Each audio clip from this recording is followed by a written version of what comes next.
Hi everyone, I'm Adrian Cockcroft. Today I'm going to talk to you about Microservices Retrospective, what we learned and what we didn't learn from Netflix. I was at Netflix from 2007 to the end of 2013, and so we're going to look a bit at that and some of the early slide decks that I ran through at the time.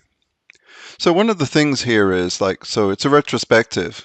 I don't really know that much about retrospectives, but a good friend of mine does, so I read some of Aino's book and figured that there's a whole lot of these agile rituals being mentioned in this book, along with retrospectives. Um, and it turns out Netflix was extremely agile, but was not extreme and was not agile, right? So we did extreme and agile with a lowercase e and a lowercase a. We did not have the rituals of upper and of full extreme or full agile. So she didn't, I don't remember anyone being a scrum master or all of those kinds of things.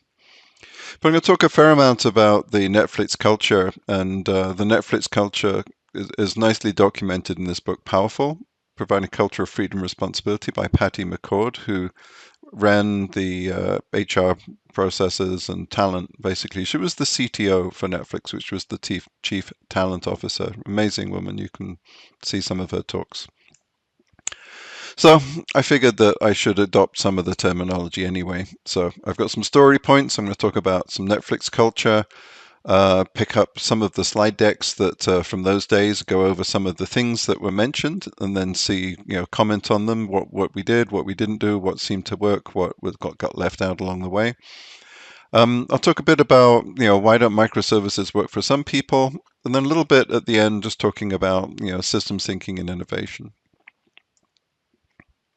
So Netflix culture. These 7 points. The first point is that the culture really matters. So they have they place a high value on the fact that values are what they value.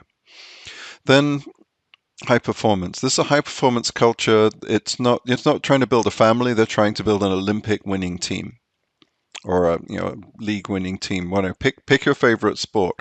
How do you build the best team ever for that sport? You go and find the best players and you stack everything in their direction. Those players are the best in the world, so you get out of their way. You do what they tell you to do, right? There's a bit of coaching, but fundamentally they have the freedom, but they're also responsible for being the best in the world. And what that means is, as a manager, you're giving them context, not control, setting everything up to be successful. And then the teams are highly aligned. We have a single goal to win whatever we're trying to win, launch in a market or take over something. But the teams are loosely coupled. They were individually working on these things, and they have clear APIs where they touch. If you're building the best team in the world with the best people in the world, you have to pay top of market. And this is something Netflix does. And it's always been one of the smaller companies in the Bay Area. And it is, various surveys show it's pretty much the highest paying engineering company in the Bay Area. And then promotions and development. Netflix and management don't have to worry too much about promotions, and it's up to you to develop yourself. So part of the sort of adult freedom responsibility thing is, figure out how to develop yourself. There was no official mentoring program when we were there. You're supposed to be at the top of your game already. You already know how to maintain that. You get to be your own, run your own exercise regime effectively. And by having very wide salary bands and very wide career sort of talent levels, what they call it, grade levels effectively, you don't have to have very many promotions. You can move up financially and you're just a senior engineer. When I was there, there were senior engineers, managers, directors, and VPs. Those were the only titles you could have. We didn't have any junior engineers and there wasn't any grade scales in between. So the managers didn't have to worry about it. So there's a whole lot of things that are just unusual here. And this is part of the system that lets Netflix do things really quickly and effectively. So Netflix is a systems thinking organization. Lots of interesting feedback loops, a lot of subtleties in the way they put things together. Optimized for agility, minimized processes, this ability to evolve extremely rapidly, unafraid and happy to be the first to do something, pioneers. So Netflix was the first company ever to use Nginx. The guy who built Nginx had to found a company so that we could pay him for support. One of the first customers for JFrog's Artifactory, one of the first customers for App Dynamics, and one of the first big enterprise customers for AWS, and probably some other companies that I've forgotten along the way.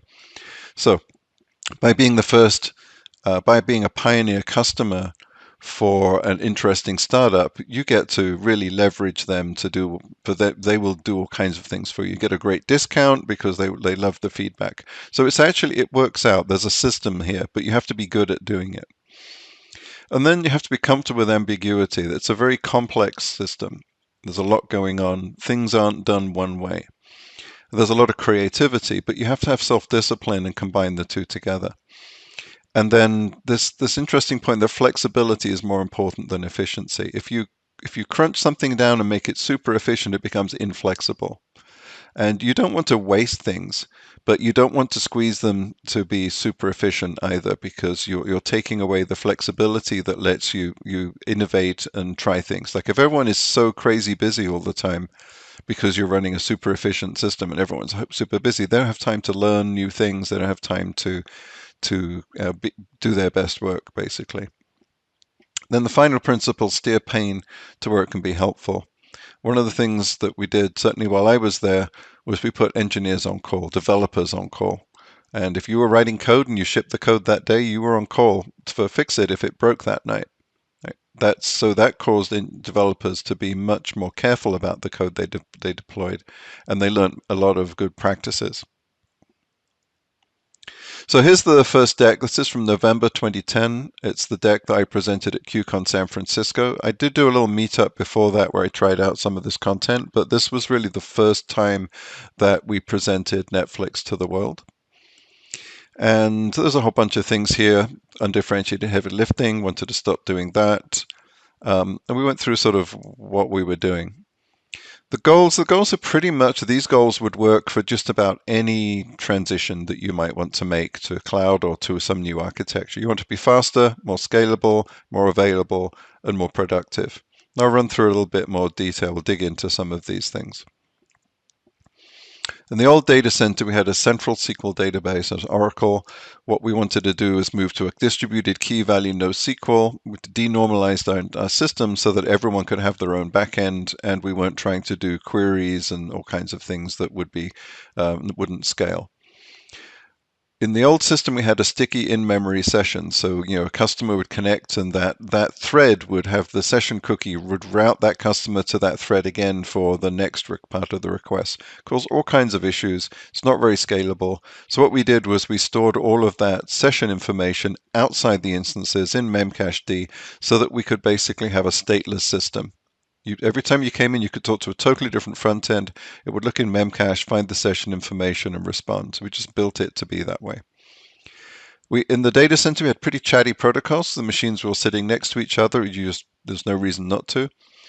In the cloud, we actually set up everything so that it was a long way away. So we were working in the East Coast data center, US East, and Netflix's engineers were on the West Coast. So everything was long latency anyway, and that actually helped people build latency tolerant protocols, because as they were testing things, they had a 100 millisecond latency to deal with. We had very tangled service interfaces, and we moved that to be layered. I'll talk more about that in a minute. We instrumented code in the data centers, but we instrumented service patterns. So you built a certain new service, and you would just write your code, build the templates, and all of the monitoring and stuff would already be there once you got it running, because we had that in the service pattern. We had very fat, complex objects. I'll talk a bit more about what that looks like, but we wanted to move to lightweight, serializable objects.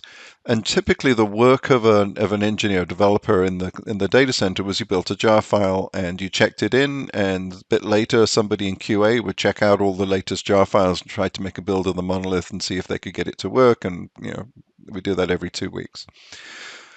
In the new architecture, you take that jar file, you wrap a service around it. You could put an API on the front. You wrap it into a machine image and you fire it up. You deploy a whole bunch of them. And you do it.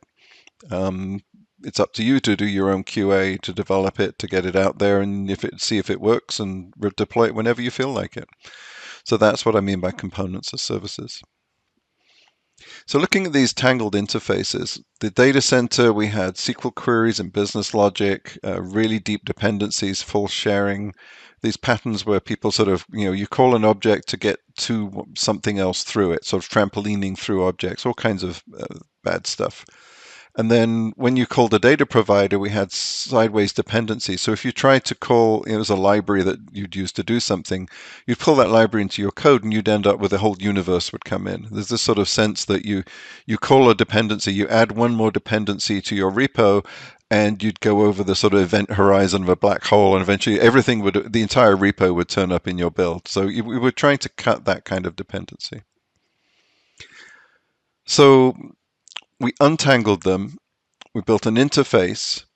We sometimes use Spring runtime binding, and a lot of the Netflix patterns ended up in Spring Cloud a bit later on. That was after I did this deck.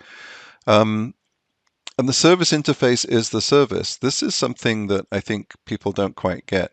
So I'm doing a movie service, and the way that I expose that movie service is I build a movie service jar file and I put it in Artifactory, and somebody else wants to use the movie service and they pull that jar and it's got an API and they call that API. They don't actually know, or mostly don't care, what's going on behind that. There may be 2 or 3 actual microservices behind that library. The only thing you actually need to know is the first time you deploy it, you have to go figure out the security connections, because otherwise you can't connect to services, right? So you have to go to modify the security groups to add you as a customer of those services. But from a code point of view, the implementation's hidden. And you can mess around locally, remotely, you can iterate, you can evolve the underlying calls on the wire independently of the API that you're giving to the customer that's trying to use this thing. And I think this is something that got lost along the way. I don't think this is a lesson that wasn't learned, that the wire protocol shouldn't be the interface between microservices. And there's a good example of this. If you ever use AWS, most of the time use an AWS SDK for the language you're doing. That's exactly it. The AWS SDK is AWS, right? And the fact that there's API calls underneath and stuff on the wire is hidden from you. But if you're doing that as one big library, it folds in everything. You pull in the AWS SDK, all of a sudden you've got a big pile of stuff. So what we actually wanted to do was split that. And we had, first thing was a basic layer, usually built by the people that built the underlying service behind it. We called the service access library. It's kind of like a device driver. It does serialization, error handling, it minimizes its sideways dependencies, and it's, logically it's like a SCSI driver talking to a disk. You never talk directly to a disk. You use the SCSI driver to talk to a disk, or an NVMe, whatever the latest SSDs interfaces are. But you don't actually talk directly to that very often. Most of the time you use a file system, and file systems are weird and complicated, and there's lots of different ones, but they sit on top of disk drivers that are used by all of them. So what you've got is a disk driver, service access library, and then you have an extended library above that. So I think this is a neat pattern. Here's a relatively complex way of doing something like that. You read this sort of top to bottom and left to right. So an application requests, it calls the movie library. See, I have a movie. I want to know something about this movie because I'm going to present it. I want to get back the box shot, the synopsis, a bunch of information about it that I'm going to present and build into a response to the web page so that I can render that movie. So that ESL looks in a local cache, doesn't find it, and then it calls the driver for a cache, which goes to a cache service and says, now we haven't got it in the cache. So then it calls the actual movie service. This is transparently within this ESL. It calls the movie driver, which goes across and calls the movie service, which returns something and then saves that for next time and actually pokes it into the cache from behind so that next time somebody looks for it in the cache, they'll find it. So there's sort of a working set of common movies which are currently popular, which the movie site is trying to render right now. And, there's a bunch of, there's just sort of a way to maintain that. And then you put it in the local cache and return the result, and the application's often done. So this is sort of one way of building something. showing the different layering that can be done. You notice the cache access layer is used by the movie service and by the presentation service. But they have different things above it, right? So you've just got the minimum things you need. Anyway, so one of the things this let us do was move forward when external dependencies didn't exist. At the first time we tried to move to cloud, there was no identity system.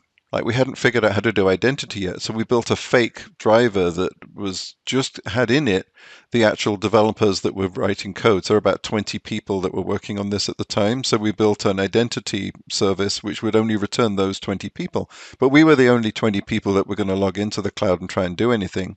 And then we were able to build all the other layers above it. So you can unblock and decouple things by basically stubbing these services and then putting them in later.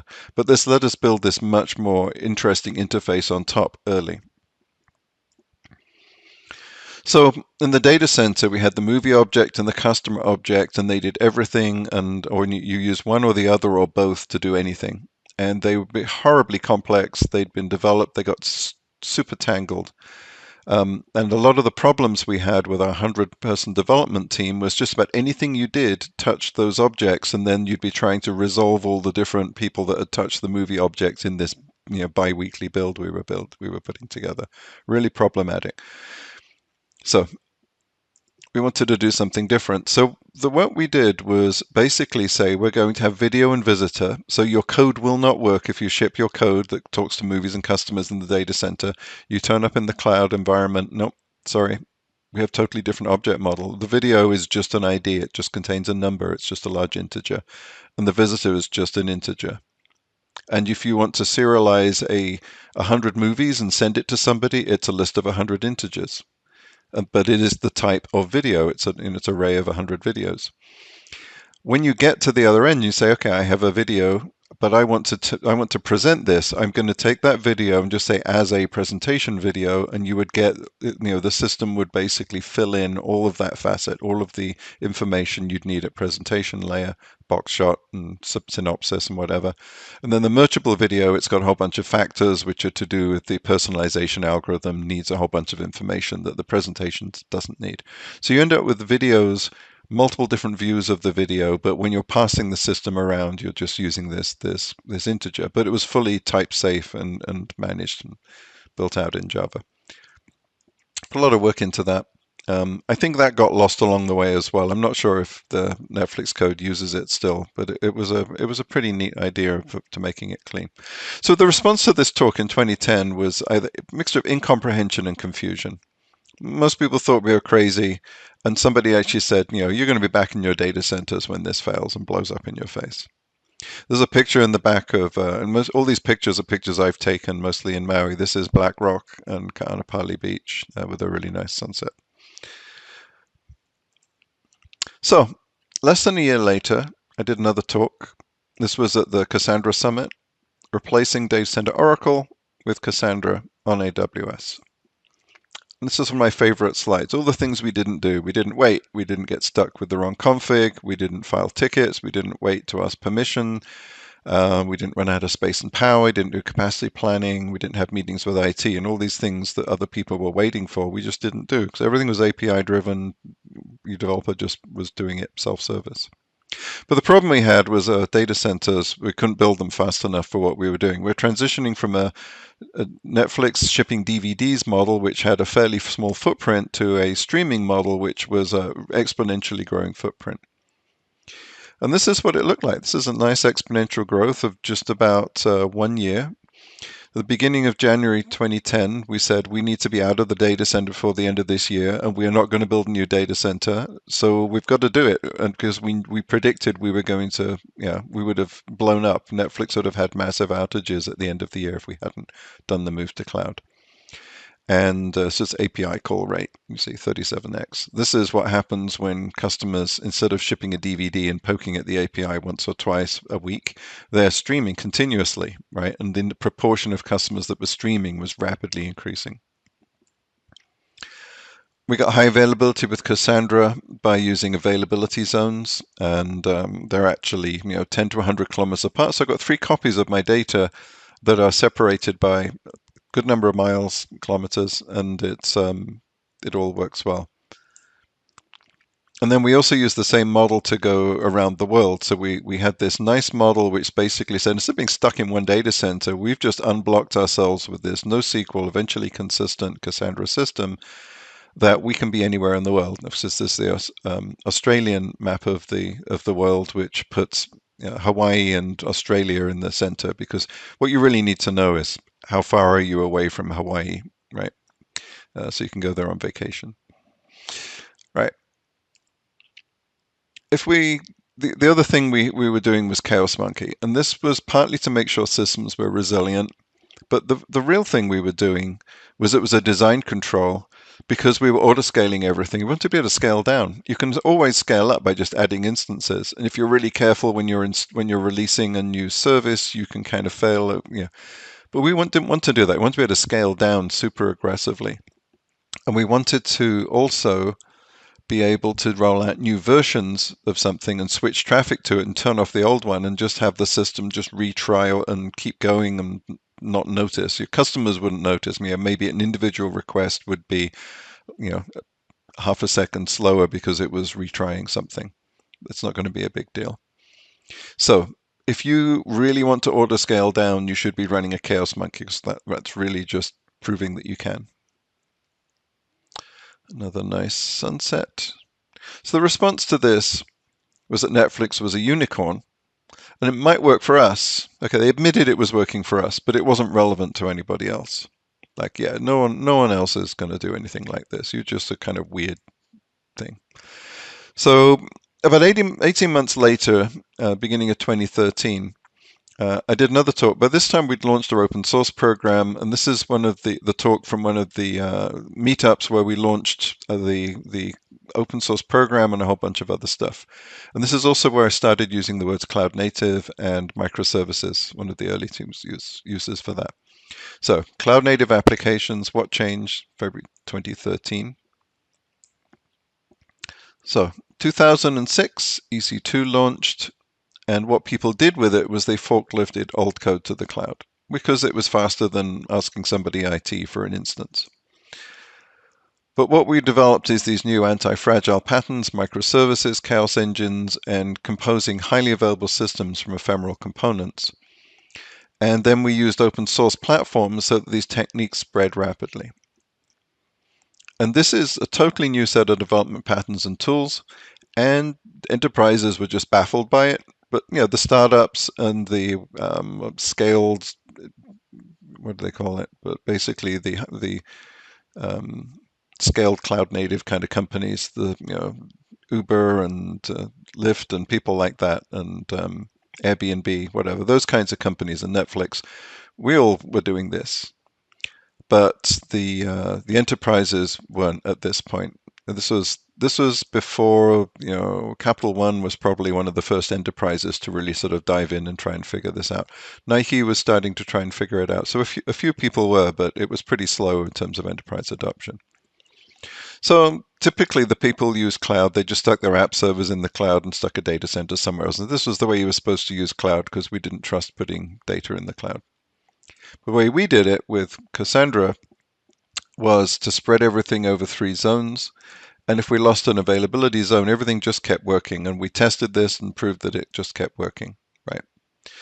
So that was a cloud native architecture. This is a way of running a system which you never saw in the data center. So master copies of the data are cloud resident, it's dynamically provisioned, it's ephemeral. And for me, cloud native meant that the application was built to only run in the cloud and optimized for that way. And I think the CNCF sort of co-opted the term. So cloud native currently is our Cloud Native Computing Foundation, right? It means Kubernetes or something nowadays. But I think that's much more operations. That isn't the way you've built your application. It's more about how you're operating it. So looking at availability, one of the things with availability, it's not does it stay up, but I need a machine. Okay, a few minutes later, I've got it in the cloud, or in the data center, you might spend months waiting for it. So the first thing about availability is I got it.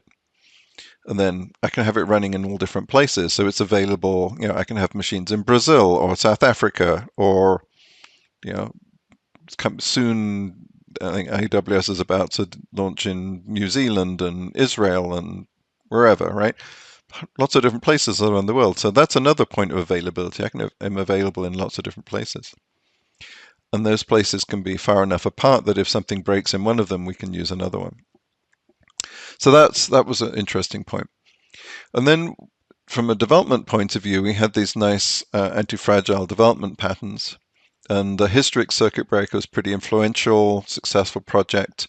And this is a little diagram of how it works. But basically, you call into the front end, and it's sitting there building this nice isolation layer that has backend services, and it's a bunch of observability. You can see what's happening, you can monitor it, and you can actually see this backend service has stopped working and we've stopped trying to call it, and you should do something about it. But in the meantime, we've got a fallback which just returns some static content, or that part of the response is just, that part of a web page doesn't appear for a while.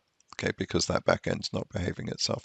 Maybe the history service has gone down, so your rental history isn't appearing for now. But you can do everything else, right? You just can't see that one part of the system. We had this nice cartoon we came up with. The strange world of the future. Stranded without video, no way to fill their empty hours, victims of the cloud of broken streams. One of the things with Netflix was, it's not life critical. But if you're using it as sort of a digital babysitter, or people expect their TV sets to just work, and they're supposed to just work, and they're not supposed to be only work if some random thing on the other side of the world happens to be up right now. So we wanted to make it feel like it just worked. You should just be watching a TV show, and you should not be thinking about the fact that it's rebuffering and somewhere on the other side of the world something's happening. You should just enjoy it. All right, I'm going to talk a bit about configuration management. Data center configuration management databases, woeful. They're an example of a never consistent database. Anything in a CMDB, you can guarantee that the actual state of the data center is different to what's currently in the CMDB. That's about the only statement you can make. But cloud's a model-driven architecture. If you query the cloud, you're actually finding what is really there. It's dependably complete. You can actually do things properly now that you could not do in a data center. This is a really significant thing. So we built something called Edda, which is the stories of the gods. We had a lot of Norse god naming schemes going on at that time. And we didn't just put all of the cloud information that we scraped out of AWS in there. We put all the metadata about our services, when it came up, what it was doing, what version it was, and when it went away again, instance by instance was in there. And also stuff about the request flow going back and forth between things that we were collecting with App Dynamics. We put that in there. The monkeys could look at this, but fundamentally, you had the ability to query the entire history of your infrastructure. So you could say, oh, something broke, and here's an IP address in a log file. Well, which instance was that? Well, I can go and find every instance that's ever had that IP address, and I can go and find out which one was it, when was it here, all those kinds of things. Or changes to security groups. If you're doing an audit log for security purposes, you can go see all these kinds of things. This is super powerful, and I'm not sure if people really build this into their architectures nowadays. We did all kinds of things sitting on top of this. So this is a lesson. I'm not sure if it really got learned, but it's super powerful. Here's another thing I did. We spent about an hour running some benchmark configurations. We were trying to figure out, so we've got Cassandra running at 48 instances. What happened? Have we got a limit? What happened? So we just kept doubling it up. And after about an hour, we gave up and said, okay, we hit 1 million requests a second, more than 1 million. That's fine. That's plenty. It's way more than we're going to need. It looks like it's linear. Cool. And then we shut it down again. So this benchmark config only existed for about an hour. And this is something that I find really interesting, because there's a frictionless infrastructure experiment. You can go and try stuff out. And that's something that I keep running into people that their cloud environment is so locked down that they can't just go and try something. Right. That's kind of a sad thing. This benchmark was used by DataStax. It was advertised all over the internet at the time. It just kept popping up in my, when I was browsing around web pages because they were targeting me for it. Interesting. So Netflix open source. So this is interesting because open source has really become a common way to build a technology brand, influence the industry. Netflix wasn't the first company to do this, but we did it very intentionally and I think quite successfully. It was a project I kicked off, got management support for, drove. We had contests, we had logos, we had meetups, we had some of the best attended meetups. Hundreds of people would turn up at Netflix to hear about the open source program. So it worked extremely well for us, and I think other people then copied that. Capital One have a very good open source program, lots of other people did. But this is kind of an interesting approach. I then moved to Amazon later on and sort of redid some of the things I'd learned from running this program as well. So open source, why are we doing it? So as the platform evolved, it went from bleeding edge innovation to common patterns. And then what we really want to do is go to shared patterns. Because if you get out ahead of the market and then the market does something different, you've got to keep moving back to the mainstream. Right. And Netflix did end up off the mainstream a little bit, I think, in a few cases. But this was a serious attempt to try and keep Netflix aligned with the rest of the industry by sharing what we were doing with the rest of the industry. So instead of running a wagon train across the prairie and just trying to find, dodge between different sort of hillocks, you lay down a railway line, right? And then this is why California came into being. There was a railway line from sort of, I guess, Chicago to California to Los Angeles, and they grew fruit in Los Angeles and shipped it back um, to Chicago, and lots of people in Chicago say, hey, it's warm there and I can go work on a fruit farm. So that was kind of what happened. So these are the goals for the Netflix open source program. Try to establish what we're doing as best practices and standards, hire, retain, engage top engineers. That worked pretty well. Build a technology brand, which has worked stupendously well. That's why I'm doing this talk today. And benefit from a shared ecosystem, get contributions from outside that help Netflix. And there's some pieces of Zookeeper that Netflix built, a thing called Curator, that is now a top-level Apache project. Netflix originally built it. The engineer eventually left Netflix and was carried on working on it. Netflix just gets to use this. It doesn't have to go build it anymore. It doesn't have to build this code because everyone else decided it was good and just maintains it for them. So what we were trying to do was add more use cases and more features and fix a few things. The thing that really didn't work out here that we learned quite a lot from was it was too hard to deploy. There was a key internal component, which was the machine image. What we were running internally was a really hacked up version of CentOS. And it was so hacked up we didn't want to share it. And we were trying to move to a standardized version of Ubuntu at the same time as I was trying to get everything out. And because we didn't have the final version and we didn't have engineering resources internally to go and just build a quick version that we could export, this whole thing was much too hard to deploy and for much too long. Eventually this got fixed after about a year, but it was too difficult. So one of the things you need to do is if you're going to build something and open source it, think about the deployment, think about the supporting it, and you really need a little bit of engineering resource to get good adoption going. All right. I just love this acronym at the end. Mean time between idea and making stuff happen. You want to have low MTBIMSH. All right. I left Netflix in January 2014, joined Battery Ventures. One of the reasons I joined them was because Netflix had been using so much startup stuff that I'd got to know all the VCs, so I got to go hang out with the VCs. And what actually happened in 2014 was Docker containers started to take off as a pattern, which actually implemented a lot of the ideas that Netflix had built. So, talking about, a time when if you say how much do people care about microservices? So this deck I just showed you was using the word microservices back at a time when nobody else was, and then it just became more and more popular over time. So at the end of my time at Battery, just before I joined AWS, I did a mega deck with over 300 slides, which is like a day-long workshop of everything I knew about microservice, all carefully arranged into different chunks. And this is excerpts from that deck. And as I mentioned earlier, they thought we were crazy in '09. They said it wouldn't work in 2010. They said it was only we were unicorns in 2011. 2012, they said, okay, we would like to do it, but we can't figure out how to get there. And in 2013, we'd shared enough OSS code that quite a few people are actually trying to use it and trying to copy us. So I think that was pretty influential. And what I learned at Netflix, speed wins, take friction out of product development, high trust, low process, no handoffs between teams, APIs between teams.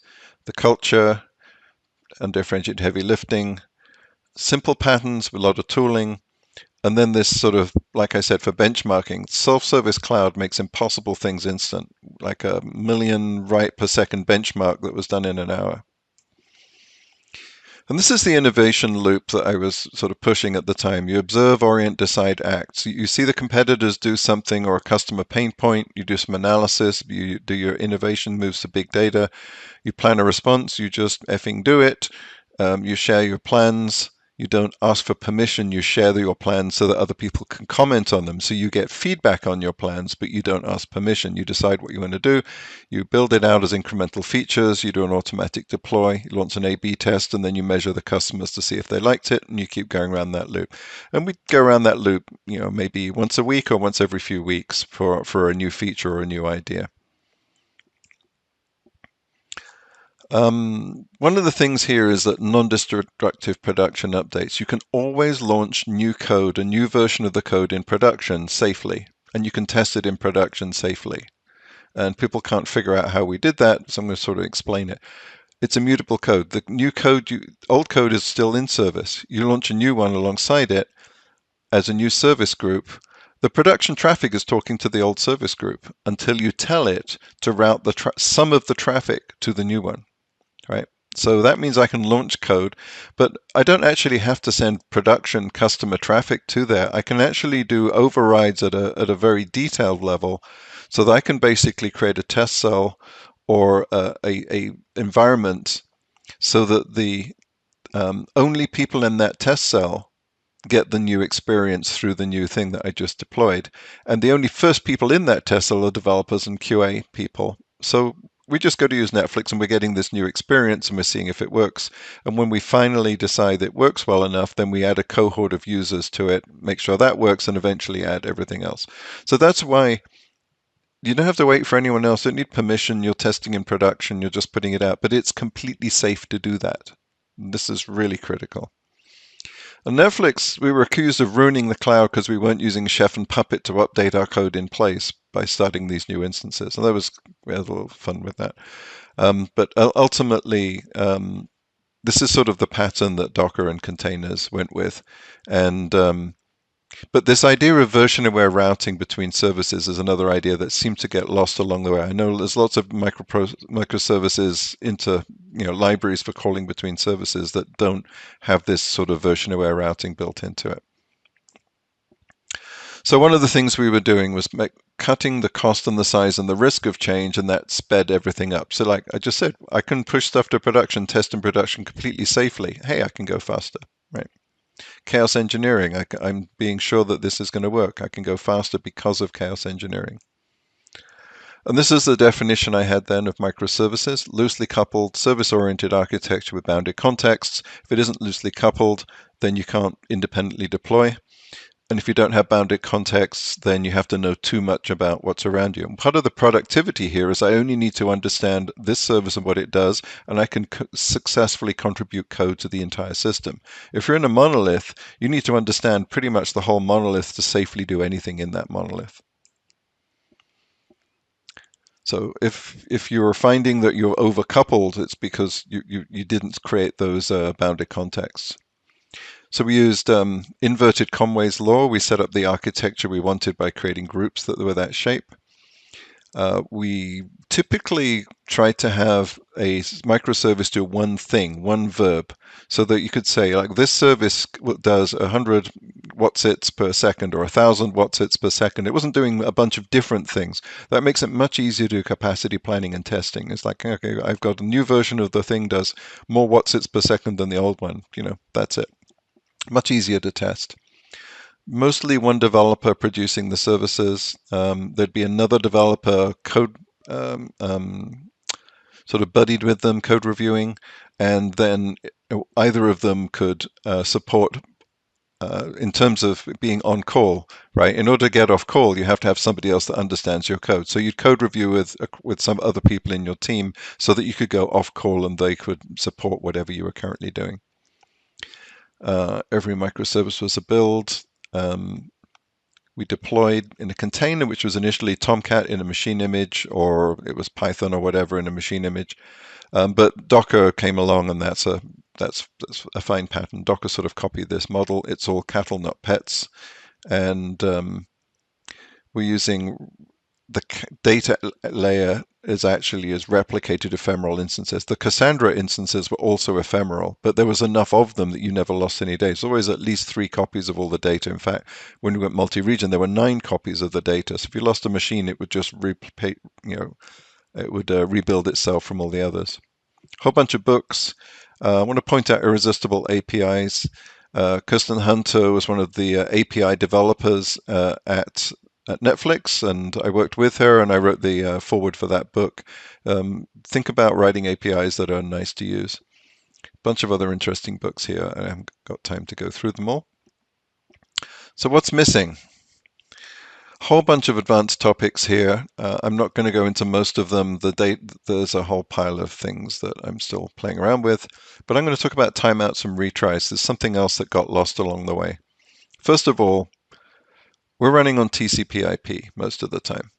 TCP is connection oriented. So the first time you try to make a call to someone, it sets up a connection and then it sends the request. And if it's a secure connection, it does extra handshake first, right? But most of the time at the higher level, we're just trying to call another service. So this kind of gets lost in translation somewhere. So be really careful of thinking about connection timeout, which is one hop. It's relatively short, versus request timeout, which is end-to-end through multiple hops. These are usually set up incorrectly. They're usually global defaults. And a lot of the time systems collapse with retry storms just because the timeouts aren't set up properly. And most people set timeouts that are far too long and have far too many retries. I like to cut this back a lot. And what it ends up with is services doing work that can never be used and retry storms. So I'm going to try and illustrate this with some clunky diagrams that I built. So here's a system that's working. It makes a call, it gets a response. But if anything breaks, the service in the middle, because it's 2 retries and 2-second timeouts, the edge service is not going to respond for 6 seconds.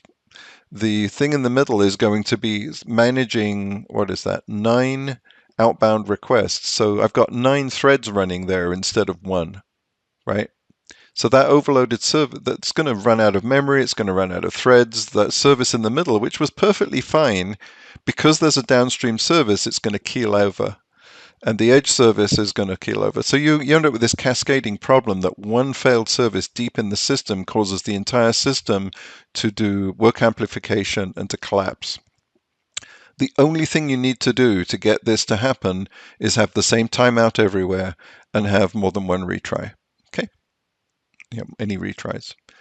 So even if you partially fail, and you fail the first time and you respond the second time, you're still causing extra work in that service in the middle, which is never actually going to be used because it's retrying, but the edge has already given up and called you again. All right. So how do you fix this? You want a timeout budget that cascades. You want a large timeout at the edge, and you want to telescope. You want all of the timeouts that fit inside that, like the pieces of a telescope that fit in, right? So all the way to however deep it goes.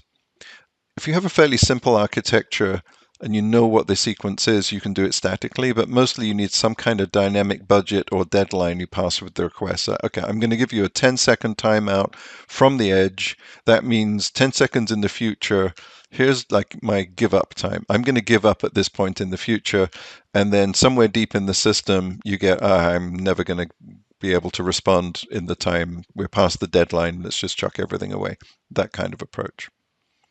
So the other thing is don't ask the instance the same thing. Retry on a different connection. So here's a better way of doing it. My edge service is 3 seconds. I've got a service in the middle of the 1 second. There's one retry. I've got a failed service. It'll try it twice. It's going to respond in 2 seconds. That's before the edge times out. You've got a nice, effectively a fast fail system, and it's behaving itself. But why did I try the same service? Just because that service is probably doing a garbage collect or something and has just stopped talking to everybody for 10 seconds or a minute or something. But there's a whole bunch of other ones. So what I want to do is call on a different connection that goes to a different service. And so my first timeout, my first request will fail, but my second one will tend to succeed. And we built this in at Netflix. And again, I don't know why everybody doesn't do this. This sounds like it's so obvious and it's so resilient, and I think this is another lesson that wasn't learned somewhere along the way. I still see lots of frameworks, lots of environments having retry storms, and I've been trying to, I wrote these slides. Well, we fixed it at Netflix more than a decade ago, and I wrote these slides in 2015 or so. So, come on, get with the program.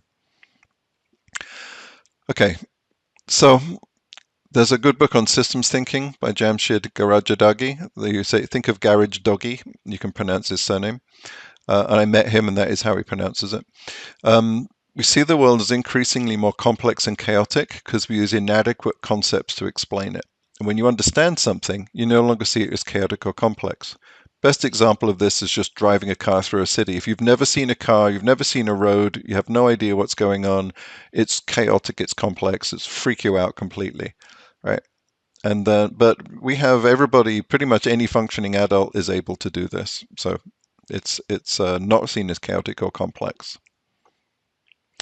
All right, so let's got a nice view here, a view from Maui, and we've got a little unicorn, and that's I think it's a parrot sitting in the pool, and we've got the moon there. It's all very nice. But we tried microservices and it didn't work. There's all kinds of people complaining that maybe we should stop doing microservices. It's not working for us. So why isn't it working for you?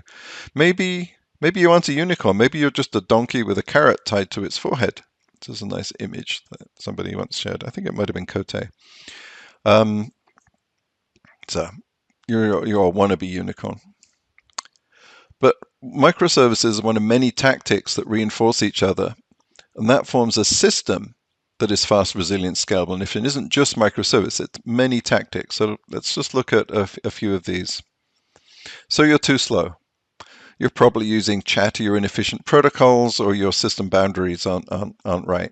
If everything needs to happen in milliseconds, you build one big service that does it. This is how ad servers work. They have to respond super quick. Yeah, a monolith, because you're responding in milliseconds, and you have to. Or you're doing high frequency trading. Sure, build that monolithically and be really careful how you build it. But if you're responding to building a web page for somebody on the other side of the world, you don't need to put everything in one instance. You're more interested there in getting the fast development practices and the ability to innovate more quickly. So if you're not resilient, you probably haven't fixed retry storms, or maybe your developers are writing unreliable code and you should put them on call, or you're not using chaos engineering, you're not leveraging AZs properly. Okay. You're not scalable. Maybe you didn't denormalize your data model. You've got some sort of SQL query thing sitting in the back end that keeps keeling over. And maybe you haven't tuned the code for vertical scaling, and your code just is not running efficiently on the instances at all. And that leads into overall efficiency, like cost efficiency in particular. You should be auto-scaling so deeply that the average utilization across all of your instances is like 40 to 50% average. And what I see is single-digit averages, and in almost all the cloud environments I see. the difference between 10% and 40% is 4x, right? That means you're spending 4 times as much as you should. Just by, forget all of their buying reservations and savings plans and things like, just get your utilization to double and your cloud bill will halve, right? And you get there by auto scaling super deeply, turning things off, maybe using serverless so you're 100% utilized for the serverless functions, right? There's lots of things you can do. But this is, I think, the biggest cost lever that I don't see people using nowadays. And like, if you left out most of the system, it's not surprising. It's not going to work for you. All right. I had a picture of this earlier. This is a different view of BlackRock. At the end of every evening, as the sun goes down, this guy gets up and sings. There's a song and there's a chant about, probably it's something like, "Please, will the sun come up again tomorrow?" And hope the sharks are having a good time. Then he dives off into the water. That's a cool thing to see. Anyway, systems thinking at Netflix and beyond. This is a talk I gave at a French conference that was held in the Louvre, at the Carousel du Louvre, and we actually had a tour of the Louvre, and it was very cool. Private tour of the Mona Lisa as a speaker's thing. Anyway, a whole bunch of things that talking about from a systems thinking approach. What is Netflix doing? Is driving higher talent density by a culture optimized for fully formed adults. So Netflix really didn't had no graduate hires and no interns. But I think you're building an Olympic team. You wouldn't have high school, athletes on an Olympic team unless they were absolutely operating at that Olympic level. So you've got to, you got to go through the leagues and get better if you want to play for the top league and the top team in the top league. So that's the attitude. There was, yes, definitely explicitly skimming off the top talent that they could off of everybody else. Like you spend 5-10 years at Google or Facebook or something and then come at work at Netflix. Right? It's not a family. And then this became a pretty famous quote. We can't copy Netflix because it has all these superstar engineers, those Olympic athletes. We don't have those people. And the guy that told me to this, I looked at his badge and we just hired somebody from them. So I said, well, we hired them from you, but we got out of their way. And we got vastly more out of the engineers that we hired than the people that previously employed them. Like this is, you can say, is it a 10x engineer or whatever? A lot of the 10x engineer is getting out of the way of somebody that is just being systematically slowed down and made unproductive in their previous place. Whereas you get to Netflix, Ben Christensen said this, it's like he started doing something, we were just egging him on. It's like we just pushed him out, he grew wings and just flew. And it's the guy that built Hystrix. He said it actually felt like that. Instead of being pushed back, he was being pulled forward. And that was probably the most distilled quote I've seen of that. Okay. It's a little complicated here, right? Purposeful systems representing the systems you're in development. Okay. We assume plurality in all 3 dimensions, function, structure, and process. So what we're really saying here, there's multiple ways to do things. There's multiple ways to look at functions, multiple structures, multiple processes. If you lock everything down to one function, one structure, one process, you're not actually representing a useful system that is fit for purpose. And there's another way of looking at this, which is called W.R.S. Ashby's law of requisite variety. Because if you're trying to manage something, the thing that's managing it has to have at least as much complexity as the thing it's trying to manage. And one of the problems here is people tend to simplify and they take efficiency drives. Everything looks too complicated. You get a new CIO in and they try and simplify everything and they kill off everything and they make it so it doesn't work anymore. Because the complexity of the business was being managed by complexity, and the ability to evolve means that things are ambiguous and unstable and they don't look, it's chaos, it's complexity. But if you can manage it, then you can go super fast. So how does that work? Well, this is another quote from the Netflix culture deck. If you want to build a ship, don't drum up the people to gather wood, divide the work and give orders. Instead, teach them to yearn from the vast and endless sea. So the point here is that, we want to build TV for the world. We're building the first global TV station. Get inspired by that.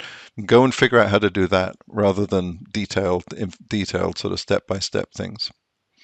And then this is like the full version of Conway's law. And from 1968, he wrote in 19, he was a very young guy when he wrote this. And in 2019, we managed to invite him to like a big offsite with a whole bunch of cool people, and we had a lovely time. Everybody taking pictures with him and getting him to sign books and stuff. So yeah, Conway's still around, just about. He's getting pretty old. Okay, this talk had excerpts from all these decks, a bunch of different things. You can go find them. They're either on SlideShare or on my GitHub site, and I'm going to take a PDF of this entire deck, the final version, and put that on GitHub as well. And you can also find me giving a lot of these talks, videos of us on YouTube, and I try to build some links there. Okay, so I started off with the Retrospectives book by Aino. And one of the anti-patterns that she highlights in that book is the prime directive ignorance. You ignored the prime directive because you didn't protect unprepared organizations from the dangers of introducing advanced technology, knowledge, and values before they were ready. So I don't know, maybe at Netflix we came up with stuff and we shared it with people, and a few people took it home and tried to implement it before their organizations were really ready for it. I think we had a bit of that happening, as well as all the cool companies that actually did pick it up and take it to new heights, and we all learned from each other. So just a little worry about, the dangers of coming home from a conference and saying, hey, I saw a new thing and let's go do it. Okay, that's what I've got. And that was my retrospective, what we learned, and some things I think we didn't learn from Netflix. You can find me on Mastodon at Adrian Co. and on GitHub at Adrian Co. Thank you very much.